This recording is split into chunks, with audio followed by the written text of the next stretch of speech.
নমস্কার বন্ধুরা, আজকে আবার নতুন ভিডিও নিয়ে চলে এসেছি, যেটা হলো দই পটল। পুরো ভিডিওটা দেখবেন আমি কিভাবে দই পটলটা বানাচ্ছি।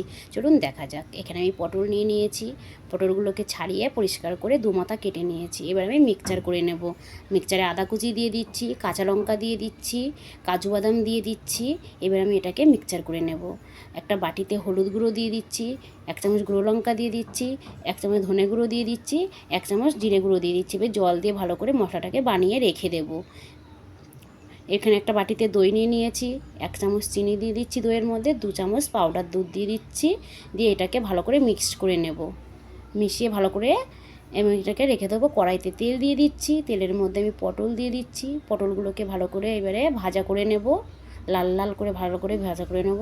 একটু লবণ, একটু হলুদ দিয়ে ভালো করে ভাজা করে নেব পটলগুলোকে। এই যে ভাজা হয়ে গেছে। এই যে আমি এবার কড়ার তেলে আমি এবারে গোটা গরম মশলা দিয়ে দিলাম। দিয়ে বাটিতে জল দিয়ে গুলে যে মশলাটা করেছিলাম সেটাকে আমি দিয়ে দিলাম। দিয়ে এবার ভালো করে নাড়াচাড়া করে নিচ্ছি। সেই মশলার ভিতরে এবারে মিক্সচার করা মশলাটা দিয়ে দিলাম। এবারে আমি পটলগুলোকে দিয়ে দেব।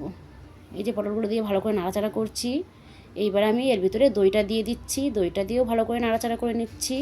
এবার স্বাদ মতো লবণ দিয়ে দিচ্ছি, ভালো করে নাড়াচাড়া করে নিচ্ছি। এবার একটু আমি মিট মশলা দিয়ে দিচ্ছি, ভালো করে নাড়াচাড়া করে নিচ্ছি। এবারে আমি 5 মিনিট চাপা দিয়ে রেখে দেবো। এবার ঢাকনা খুলে নিয়েছি। পটলটা আমার হয়ে গেছে। ভালো করে নাড়াচাড়া করে নিয়ে নামিয়ে দিয়েছি। ভালো লাগলে লাইক কমেন্ট সাবস্ক্রাইব করে দেবেন। আবার একটা নতুন ভিডিও নিয়ে হাজির হব। নমস্কার।